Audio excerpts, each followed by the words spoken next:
And in a world where everything is changing, the only thing that's constant really is change itself.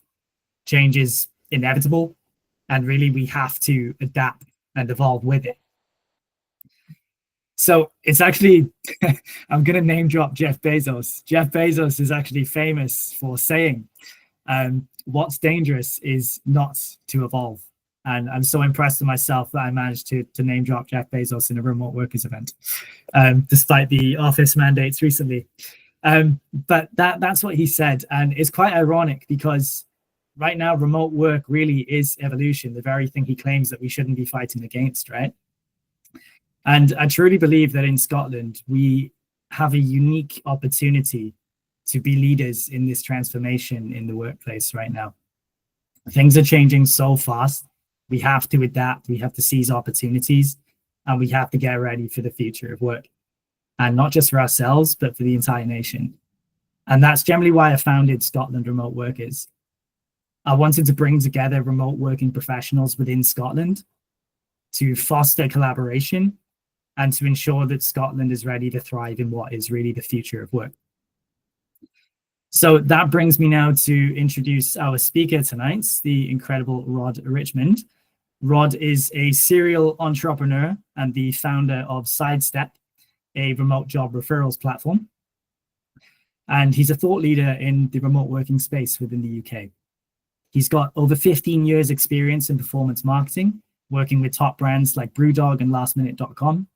And along the way, he's been able to work remotely for over 6 years in countries like Japan, Argentina, and Portugal. And tonight, he's here to make us all jealous. He's here to talk to us about the trends, skills, and opportunities that really are going to be shaping the remote work landscape in the UK over 2025. So it's my absolute privilege to introduce to you tonight, Rod Richmond. Rod, over to you. Yes, thank you very much, Jamie. It's a lovely intro. Nice to meet everyone. Hopefully I get to hear about what everyone's working on after we've had a quick chat here. But yeah, really nice to be here. Thank you very much for having me.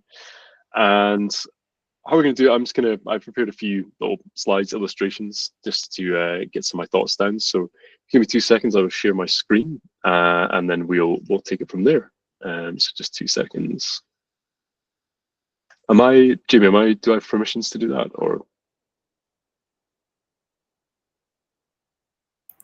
Yeah, you should, I think. Okay, cool.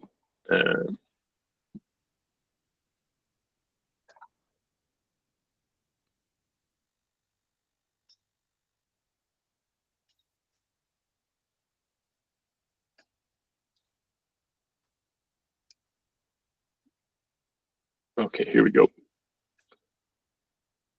You think after 6 years working remotely, I'd be a bit slicker with that, but there we go.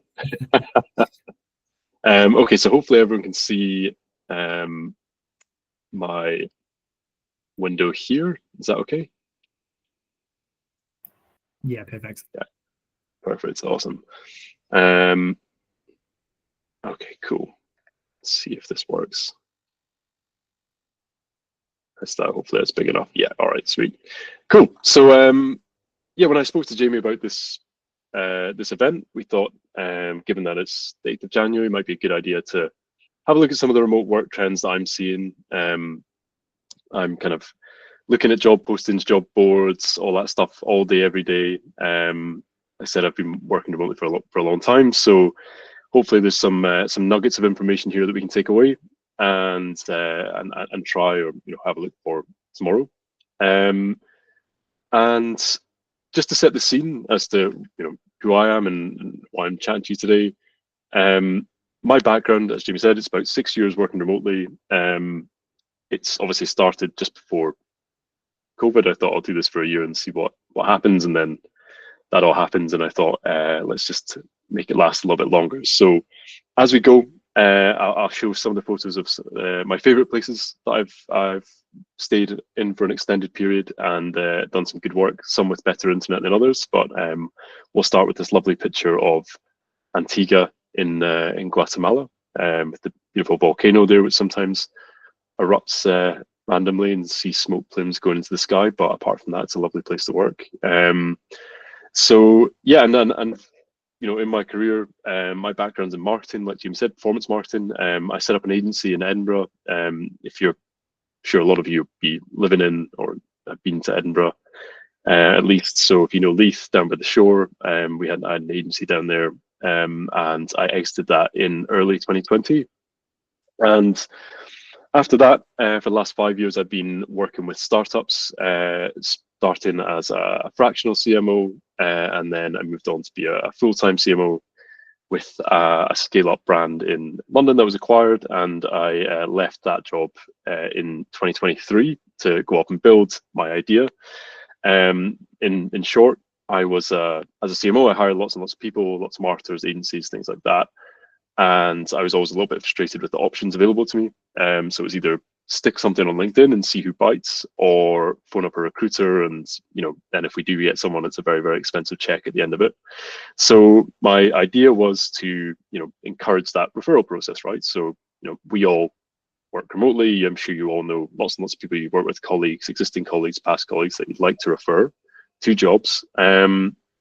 So my idea is to build a platform where remote workers can refer people that they've worked with now and in the past for future roles without the need for very expensive recruiters, and with a bit more performance pricing than you'd get with just like a standard job board. So that's what the problem I'm trying to solve now. As a result, I've been deep in the weeds of kind of how remote work is evolving over the last couple of years, and like I said, I spent a lot of my time sifting through job postings and speaking to applicants in the last year or so.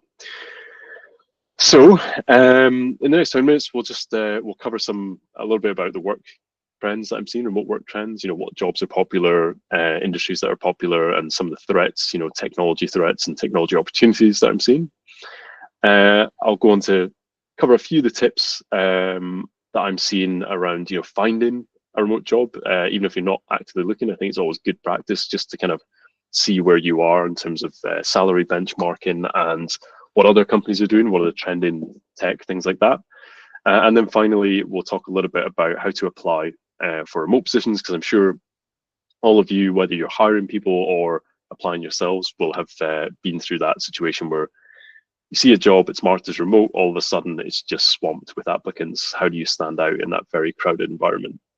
And a quick photo of Naha in Japan, which is in Okinawa, if anyone's been there. Love to chat about that later. Very cool place, very hot in the summer, but if you like surfing and beaches and that kind of thing, great place to be. Cool. Okay, so very quickly, we know, Jamie said the world's changing, and I think Scotland, I totally agree, is in a prime place to be a great place for people from all over to come and work, or for Scottish people to use Scotland as their base and go off and work in different places. I myself will be off to Colombia on Wednesday with my wife. So we'll be in Colombia and Argentina for the next few months. And do we have a question, Joseph? Yeah, Rod, I'm just checking, I'm not seeing anything apart from a green screen. So if you're showing some... right, I've got... I'm not seeing anything. I just don't know if that's anyone else or just me. Yeah, no, thanks for flagging that now, otherwise you'll be... a lot of chat. Can anyone else see it, Jamie? Are you seeing it? I'm able to see it, yeah. I think I can see the graph as well. Cool. If anyone else, maybe if you've hit the hands, if you're not seeing it, it might be something you might need to go out and come back in. Joseph, perhaps, I don't know if that's... I'll give that a go, yeah. Try that, and then we'll hopefully you can see it. Cool. So can you see it now, Joseph? Sorry. Okay. Gonna go out and come back in. Cool. Wait for him to rejoin, but hopefully everyone else can see it. In the meantime, I mean, this graph here is nothing revolutionary. I think we can all see, funnily enough, interest in remote jobs has risen over time, and remote work too. Whether or not that's from the applicant side of things or from companies hiring is still to be seen. But apart from the usual festive dip, we're definitely seeing strong growth in people wanting to work remotely more and more, even with all the RTO mandates that are coming into play. How's that? See it now, Joseph? Goods? Something coming up? Yeah, all I'm getting is a green screen, but I'm happy just to What? listen. So if everybody else can see it, all good.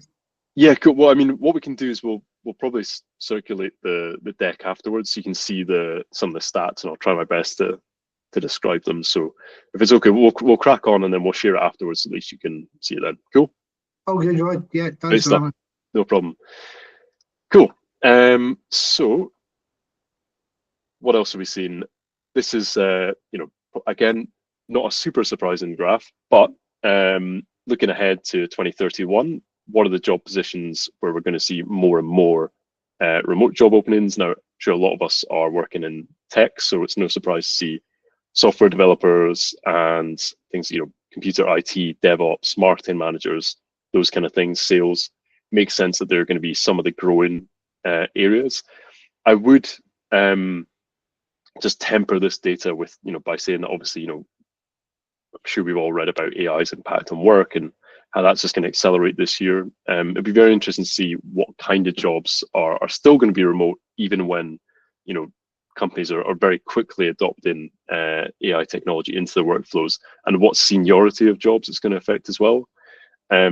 The data that I'm seeing, it seems to be more entry-level junior jobs, which are immediately going to change in terms of the tech that's been rolled out. But I think this will definitely change pretty significantly in the next couple of years, especially as we start seeing more, agentic AI and things like that, complete departments getting overhauled. So it's short-term tech. I think we're all good, and I don't think that's going to create a need for people to go back in the office, but it's definitely something to keep an eye on. There's a really good website, a gentleman I know called Remco. He's based in the Netherlands. He runs a website called job.zip. I'd highly recommend checking it out. Obviously, this data, he doesn't split out right now by remote and in-office roles and how they change.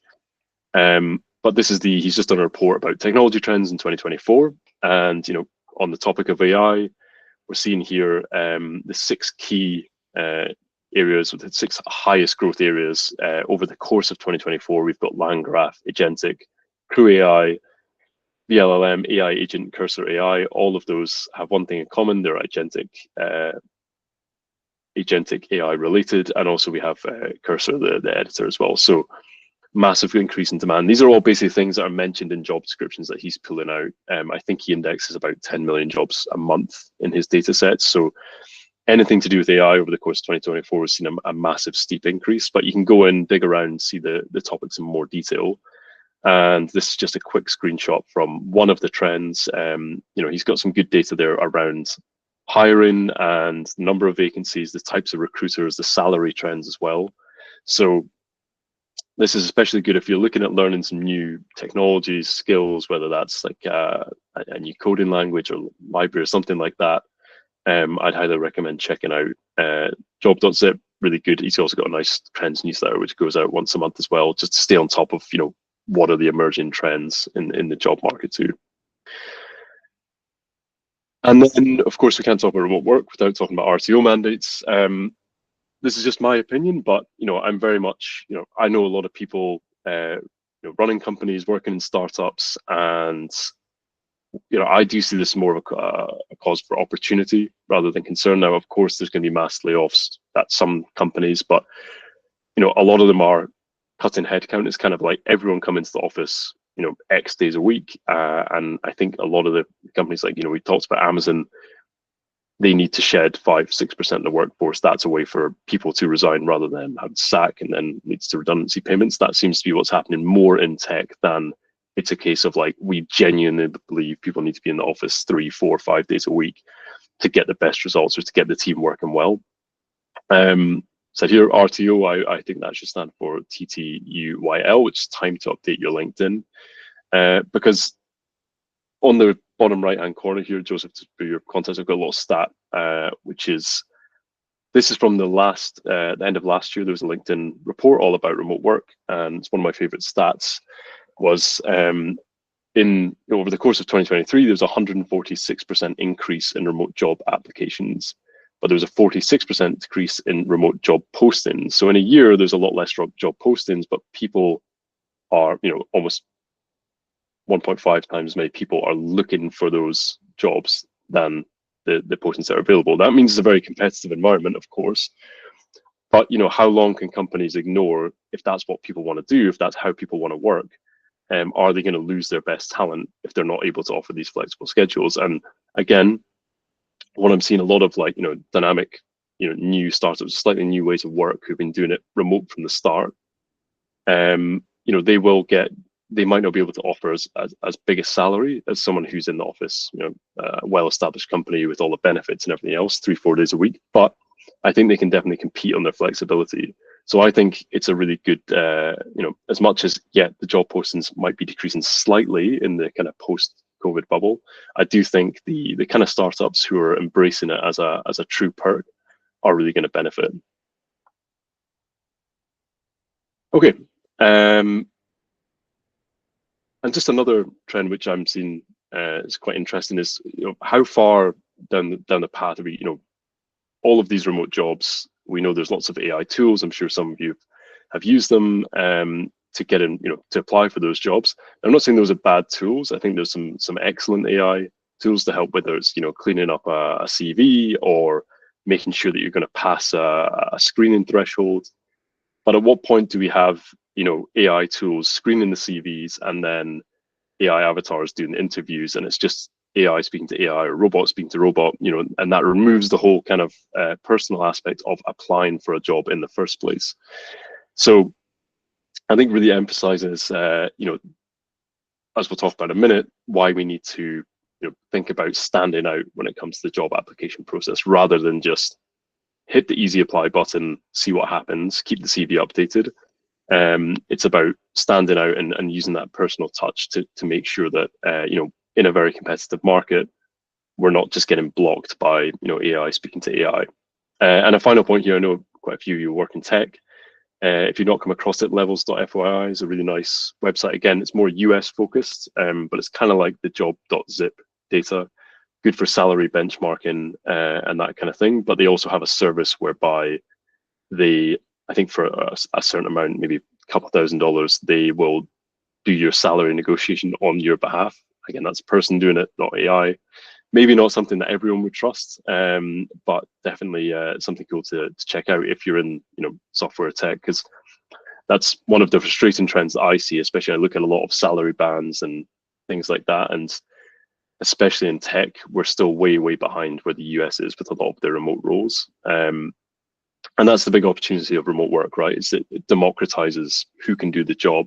Doesn't matter whether you're sitting in the Philippines or Austria or San Francisco, you're doing the same effective job. Why are the salary bands so vastly different for the same job? So I do think as remote work evolves, democratizing those pay bands is definitely one of the net positives.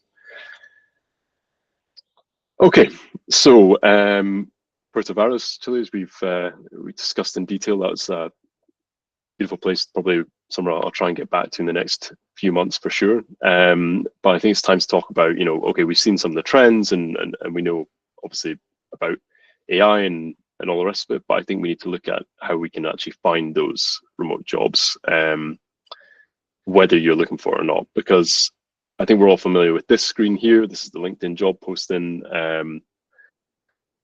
I put a little unhappy face next to each part of the job posting, which I think is makes me frustrated, and it's one of the reasons why I'm putting together Sidestep. Because as soon as a job gets marked as remote, the hiring managers, they get overwhelmed with applications, because you've gone from we're hiring in Edinburgh with a very small talent pool to we're hiring effectively, depending on your employment of record status, in 20, 30 different countries. So they get overwhelmed.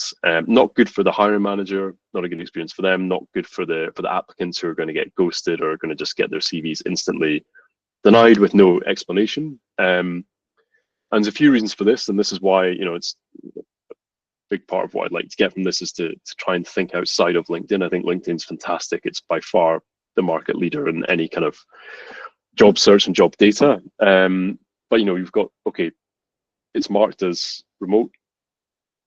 that means they're going to get a lot of applicants. There's over 100 people have clicked apply. It was just posted a few days ago. Reposted is one of my least favorite things about LinkedIn. You see this again and again, and this is just due to the nature of how you post jobs on LinkedIn. They encourage you to repost it to get it back up to the top of the funnel. It's kind of like if you were posting an ad, it gets you back up to the top of the listings in terms of freshness.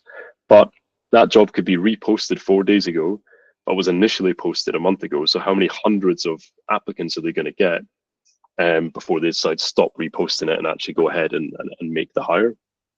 And then we've got the apply button with the little arrow next to it indicating that it's going to go to a new tab. So this is a job that might not necessarily be just on LinkedIn. It's going to take you to a career page where you can apply for that job directly. So hopefully we can use a few tools to get straight to that career page and kind of bypass this whole LinkedIn process with a few tips and tricks.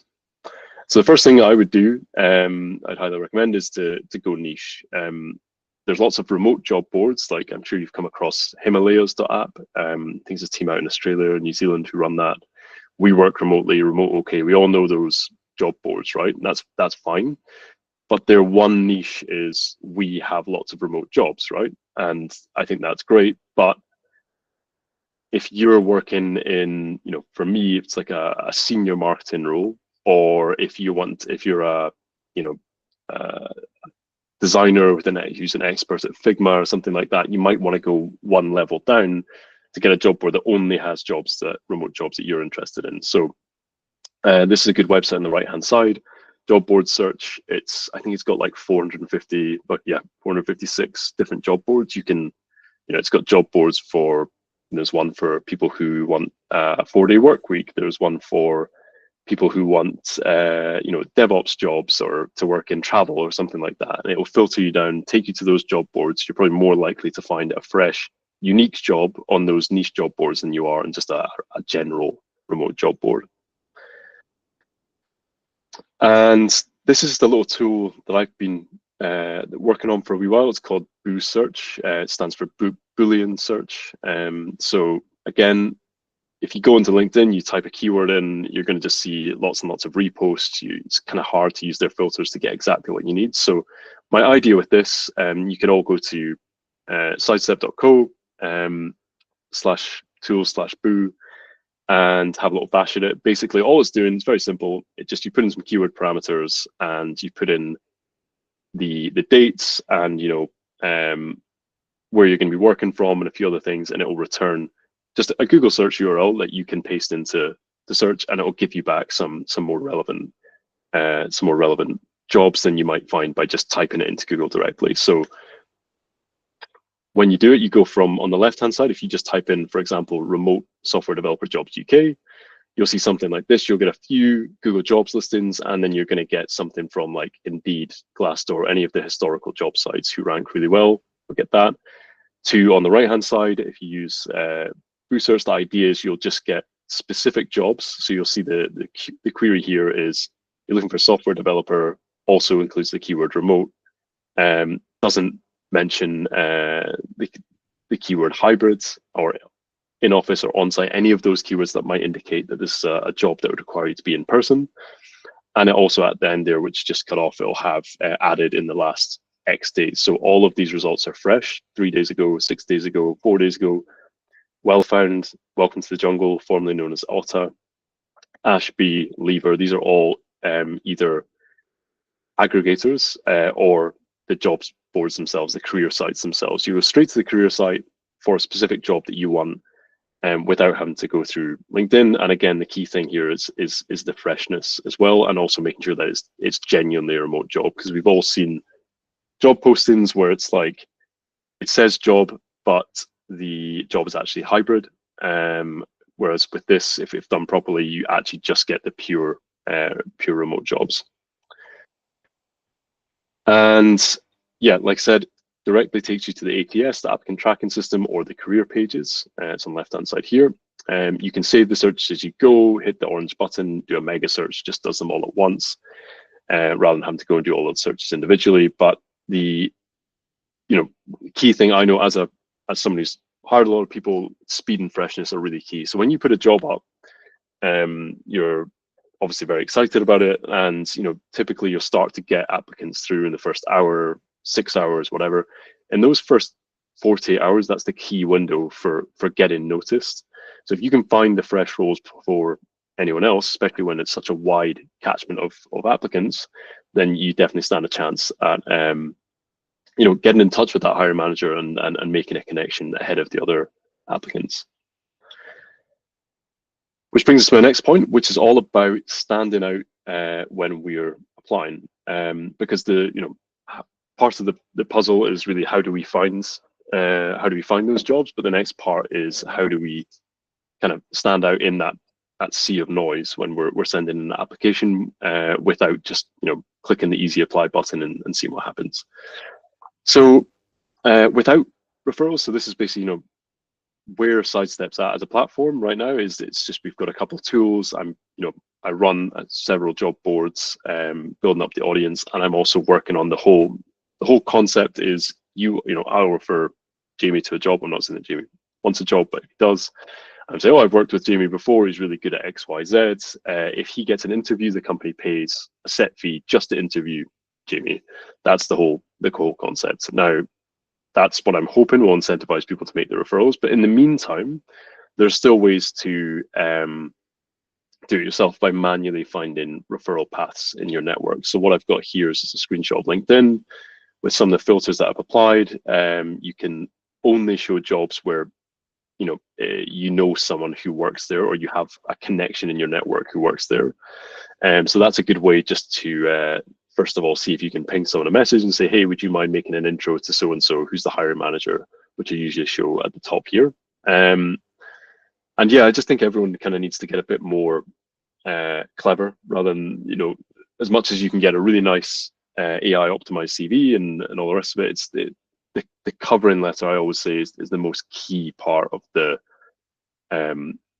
application process, right? So it doesn't have to be like a formal covering letter that you just change the company name. It's all about like find the person who's hiring as best as you can, do some research, and then direct outreach, whether LinkedIn DM would be perfect. If you get an email address, great. And just the three things I always advise people to do is just bullet points if you can, be very succinct. How do you how your current role qualifies you for this one? Showing enthusiasm for the company mission. Again, in SaaS, when we're writing our copy for websites, we talk about the benefits, not the features of our tool. So it's applying that to yourself. It's like talk about, you're excited about the company and everything that they're doing. And just so happens that there's a lot of crossover with what I've done. It doesn't have to be a long formal, 9-10 paragraph covering letter, just, a direct outreach, kind of like a cold sales approach, but for yourself. Learning how to do that, I think, is a really valuable skill. And then eventually, my plan with Sidestep is to basically make that process a little bit easier for everyone, where you can make a referral, whether or not you're looking for a job. It's industry people referring people that they know and work with, not recruiters who are obviously incentivized to maybe push people into roles sometimes that they're not exactly suited for, because there's such a high bonus at the end of it if they do make that work. And yeah, so hopefully if this all works out, some of you can check it out in the next couple of months once I've finally made my way through my list of issues and GitHub to get through, and then we'll have something live, which makes the whole process a little bit easier. Because at the end of the day, from my hiring process and from my career to date, finding jobs and getting recommended for jobs by people who I know, or getting recommendations from people I know, is always the best way to find to effectively match talent with potential companies. And that's it. So just a few points there. Hopefully some good websites you can go away check out. Joseph, sorry about the screen issues, but hopefully you'll see the deck, and they've got some links in there too. We'll finish with Edinburgh as one of my favorite places to remote work. A little bit grayer and cloudier than Japan and Lisbon and places like that, but I actually think that's good sometimes, because then it forces you to stay inside, especially with the snow right now. So yeah, these are my links if you want to stay in touch, and happy to open it up to some questions if there are any. That'd be great.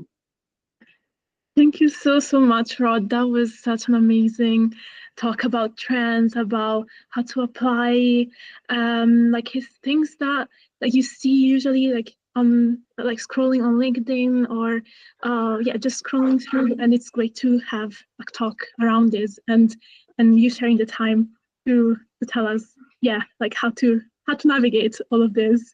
So I would like to remind the audience that we have Mentimeter open for any questions. So those are anonymous. So you're welcome to send the questions over there. We have the code shared in the chat, and I'll let you guys think about your questions and send them over. And I have a question now that we can discuss, and then I'll pass it on to Min, and we can open up like the questions. So I wanted to ask you, like you mentioned about salary and like market benchmarks. So I wanted to ask you, we seen like in Scotland Remote Work in some statistics about how you can progress in your career, usually with higher salaries if you work in a hybrid environment or if you work in the office. So what's your opinion, like what opportunities do remote workers have to increase their salary? And in your case, you shifted into entrepreneurship and funding your own business. So do you think that's the only option for remote workers to increase their salary, increase their career? What's your opinion? So I suppose to your first point about the hybrid work, right? Does that, because there's a lot of news about, does being in an office, having that presence, increase your chance of promotion? And I think we've all seen articles even in the last week where they're like, the people who aren't in the office are not getting promoted. But in my experience, I don't think that's the case. I think you get really smart people who have, you know, a clear work-life balance, who can work super effectively remotely, never late to a meeting, you know, the most proactive people that I've met or worked with, and I meet them 2-3 times a year. I do think like occasionally, maybe like a quarterly offsite or an annual offsite and maybe something like that, if you can, for the right company, I think that can be really good. But I don't think it's as much of a prerequisite as the media would make you out to believe, that you need to be in the office to get those promotions. Especially, I mean, I'm biased, I'm talking about tech, startups, marketing, where, you know, we've kind of been working, you know, we're very results orientated anyway, for even before remote work's a thing, and that's how I would judge people on outputs and things. And I think you can just effectively have a, you know, a one-to-one, or set out a clear personal development plan with people in your team remotely. And that, in fact, sometimes in a lot of offices I've been in, it's really hard. You're kind of running around trying to find, you know, this meeting room's booked, but actually the CEO is in there, so I can't get in there because I can't chuck them out. And then you're like, okay, well, we'll just go and do it in the hallway somewhere. And it's like actually harder to have that, you know, to get that personal relationship. So I don't believe in that in terms of the promotion aspect. I genuinely think good people will progress no matter where they are. And if you're in an industry where it's very, you know, there's a lot of like nepotism and you have to play the game to get top, those are the industries that are kind of, you know, going to get disrupted by tech the most, because at some point it's like, well, how much value is there in just, I know the right person, so I need to work with you. I'm talking about, you know, law and things like that. But, you know, I do think that it's good to have a little bit of face time. And in terms of salaries and progressing through that, it's, you know, companies, we're still very early days. I think companies are still catching up to how you effectively salary band people up through the ranks. And I don't, you know, I think something I'm very interested and very passionate about is, you know, people in different countries should be getting paid the same for the same job, right? And I know there's a lot of strides, but still about half of US job postings don't have a salary band. And it's, you know, we're getting better at it in the UK, but it's still not great. So and in certain European countries, it's almost non-existent still. So for a reason, right? So yeah, I think people are are wising up to that a little bit. But yeah, I mean, I wouldn't say it hurts your promotion aspects. I think progressing, through your career, and it's communities like this are great. That's how you get to know people, and you can actually. What I think is great about remote work is that you end up making friends and contacts with people who aren't necessarily just within your company.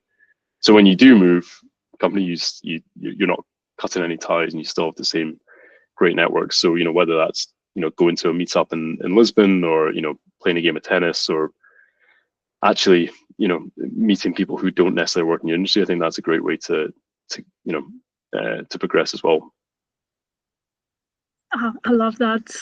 You touched upon really, really important points, and that having that ability to reach out to a community that is really all over, and it's a different type of networking that way. So yeah, thank you so much for your answer. And do you have? I know you had something you wanted to ask Rod. Yeah, totally agree with Rod, and it's fantastic to be reminded that our progression shouldn't be defined by, is it a remote work or is it a physical space, face to face. I also want to ask, in the presentation you mentioned that last year there's been less job posts, but more people looking for remote jobs, so definitely more competitive market.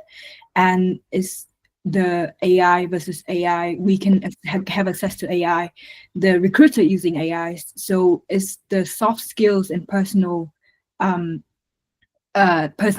to stand out?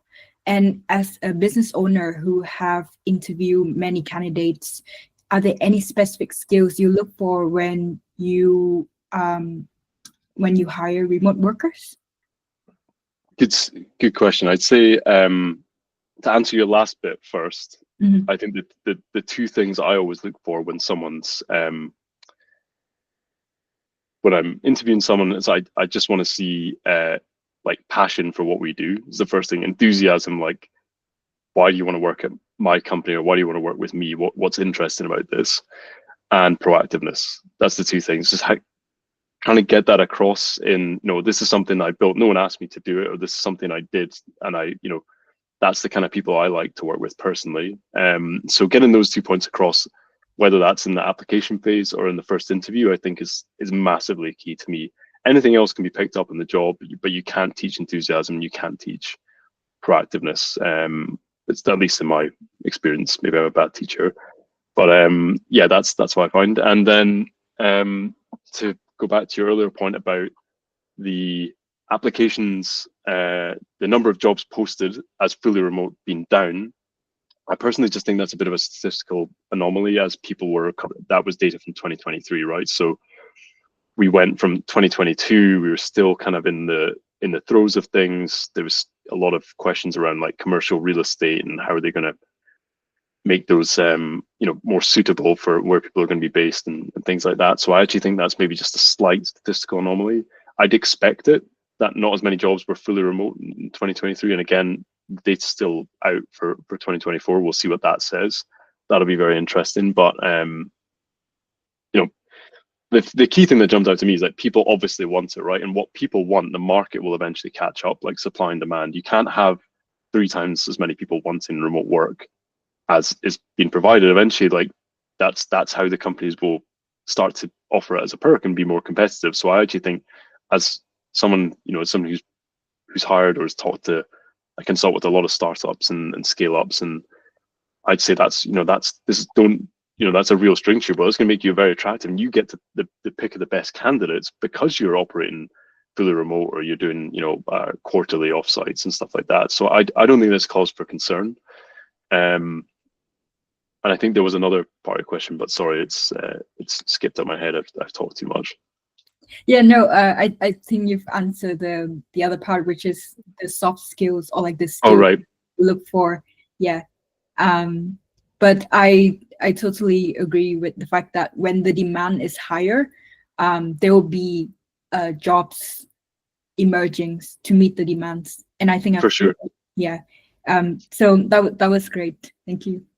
You're welcome. Thank you, Rod. So I would like to then open up and go through the mentee Menti questions that went through, and I'll start with the one that Lija sent over, because I believe she couldn't join until the end, so we are answering your question right now, Lija, if you're listening back to the recording. So she's asking, so she's asking, do you think a growing trend might be people seeking remote jobs with purpose, especially in areas like sustainability or social impact? She's launched a community around this, so she would like to hear about this. Yeah, and I can speak from experience in that space. One of the, like I said, I operate a few different job boards. One of them is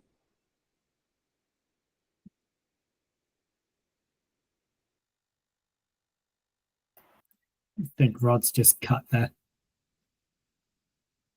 increase. Oh, am I back? Rod, yeah. Sorry.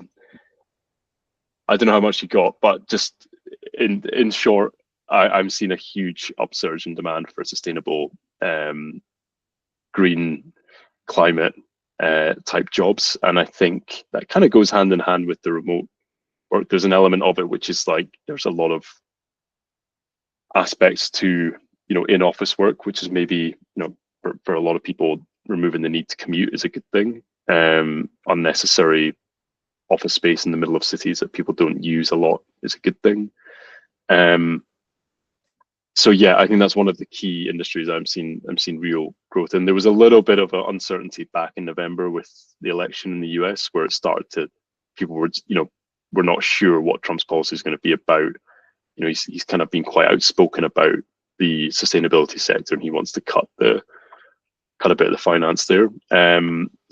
But apart from the US, I'm seeing strong demands, throughout Europe and the UK for those types of jobs. And I think there's a lot of interest in startups in that space who are all hiring remotely. They're probably, this is anecdotal, I don't have the data to hand, but I would say on average, the kind of green climate tech startups that I'm working with are more likely to be fully remote than in other industries. Joseph? Yeah, just can you hear me all right? Yeah. Yeah, perfect. Just on that sort of note, a couple of years ago, Simon Sinek wrote a book called The Infinite Game, and if you haven't read it or you don't want to spend the time reading, there's some pretty recent podcasts where he talks to a lot of sort of like up-to-date modern thinkers, and he talks about the infinite mindset and the finite mindset in terms of, I guess Steve Jobs, Apple were one of the first companies, people sort of really got behind that because he had a cause, he had an idea.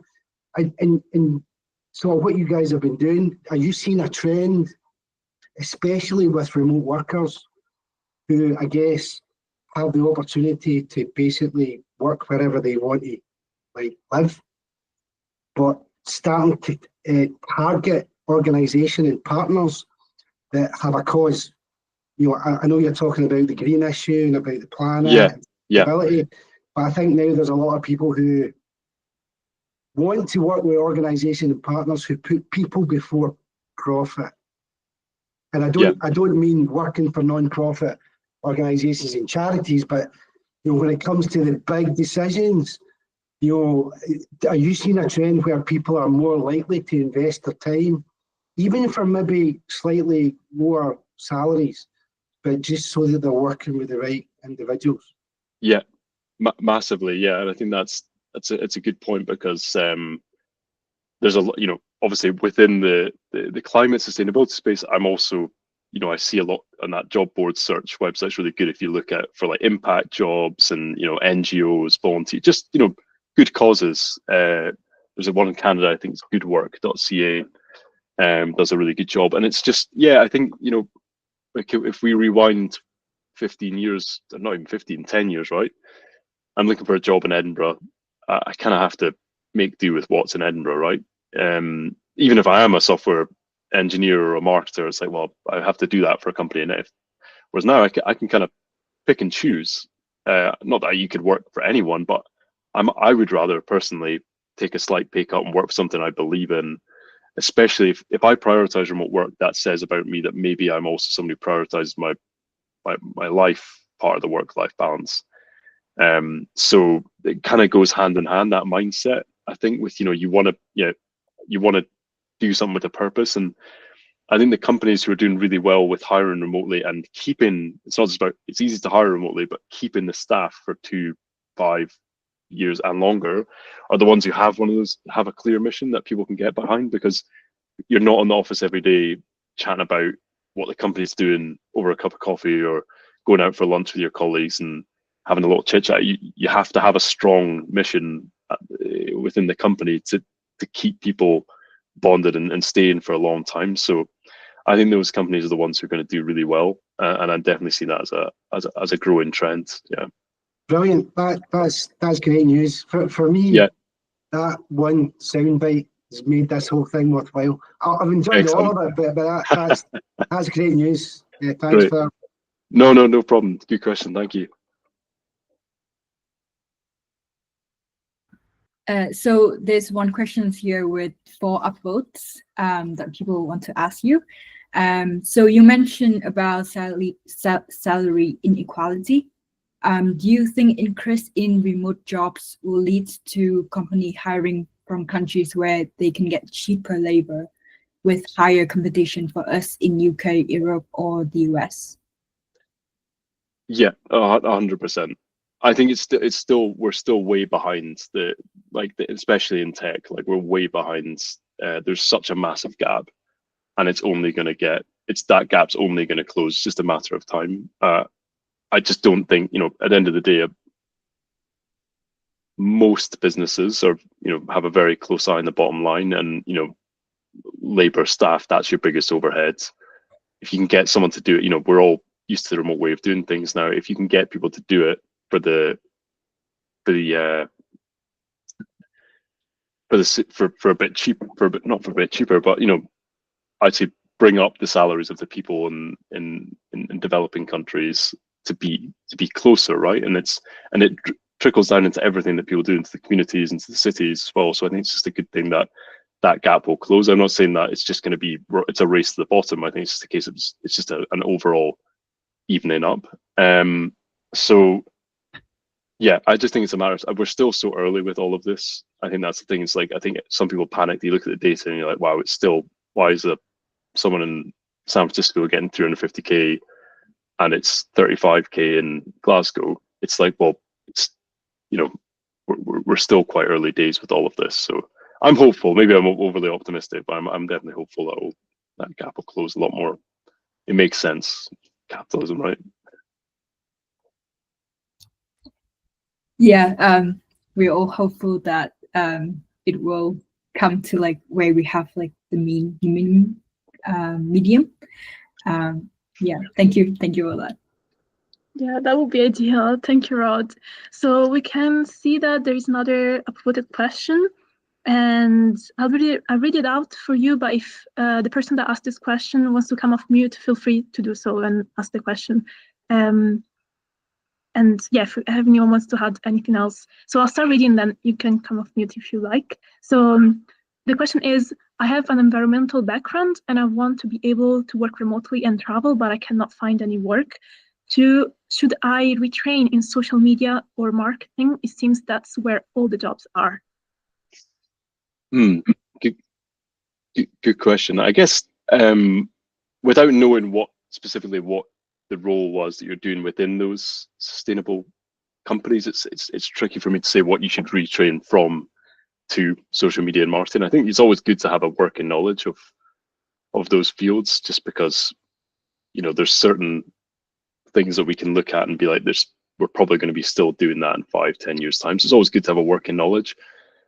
I'd never recommend anyone to completely retrain. I actually think your background in sustainability is a real strength. You can apply that to a lot of different industries. Completely retraining without context is probably not something I would advise. It's always hard to get in something completely new. But in terms of finding jobs and things like that, I go back to going niche. Look at the niche job board search. Also, there's a lot of newsletters who operate in that space, who are just sharing jobs for people in X country who are looking to work in sustainability and in green tech. So it's maybe a two-sided answer. One, just the more niche you can get, I think the more chance you have of finding those jobs which you might be a good fit for. And then in terms of retraining, without context, not something I would advise persons. Always, but always good to have a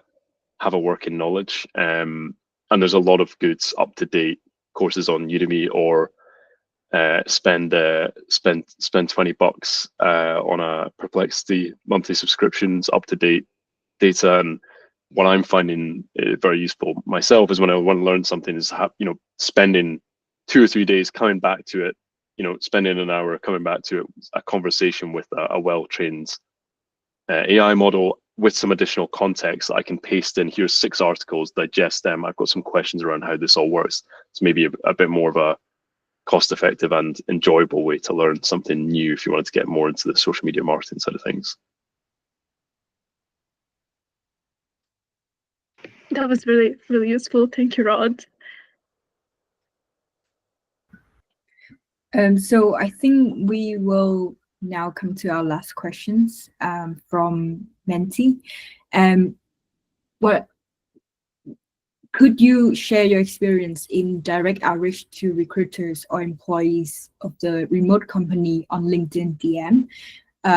I usually do it, but just get no response. So yeah, I think they've even reduced the credits. You do an introduction now, you get like 5 a month or something. So LinkedIn are pushing you towards LinkedIn Premium, which is expensive if you're job searching, right? It's like, I think it's either 40 or 80 pounds a month, whether it's sales. I think where I've seen it working really well is just, first of all, don't take it personally if they don't go back to you. They're just, like you said, especially if it's a remote role, they're getting overwhelmed with people reaching out and applicants. So there's that side of it. But like I said before, you don't have a lot of characters so to get your point across. So there are tools where you can find their email address, like Apollo and clay.com and things like that, which they have free tiers. Maybe find their email and say, hey, look, just again, brevity, but be sensitive of their time. Hit them with why it's a relevant job for them to apply. What about something you've done in your existing role or the role before that's directly applicable to the job description? Show them that you've read the job description, then you know exactly what they're after, and then get across your enthusiasm for the company, what the company is doing. I'm really excited. Here's a couple of ideas I've had, and then yeah, the third thing is really kind of all about keeping it brief and respectful of their time, because it's, like I said, it's kind of like there's all of this content around how to do great cold outbound and cold email and stuff like that, which is 90% of it is a bit vomit inducing, but 10% of it is actually pretty good. If we could apply that to ourselves, we're all pretty rubbish at selling ourselves and why we're good at a job, then we'd actually be much more successful in our job search. So it's about trying to adopt some of those techniques into your job techniques. So if you can, find their email. If you can't, just being as succinct and to the point as possible, and talk more about their company rather than you, because they'll just click on your LinkedIn profile and you anyway, and they'll straight away see if you're a good fit. But it's just about, you're trying to get across your enthusiasm and about the company and the industry. Thanks for that, Rod. I think that's probably all the time we have for questions at the moment. Honestly, fantastic session. I think everyone here stands to learn a lot from your experience and your guidance in this talk. For the questions which are left on Menti, which haven't been answered, are you happy for me to send those on to you, Rod? Or for people? Yeah, absolutely. Great. So what we'd also like to say is we are at the very beginning of our journey with Scotland Remote Workers. This has now been going for a few months. This is our second event, and we're pleased to say that it's gone fantastically. We would love to have anyone's input really in shaping the direction of this group going forwards. We've got a small feedback form here. You can scan the QR code and access it. just to ask some questions around what you thought of the session, how relatable was it for you, and anything you'd like to see from the community in the coming months, coming weeks, different types of sessions, anything. We're still early in our journey, so we're open to all advice, but we've got great ambitions and we plan to do a lot over the coming year. But yeah, thanks again, Rod. Honestly, fantastic session. I've learned a lot. I'm sure Marzia and Min and everyone else have as well. I will circulate the slides on LinkedIn as well. You can also follow us via the QR code on the Canva screen there as well. But yeah, that's it from us, guys. So thank you very much for joining today, and we hope to see you at another event in the future. Thank you. Thanks very much. Thanks, guys. Bye-bye. Enjoyed it. Thank you.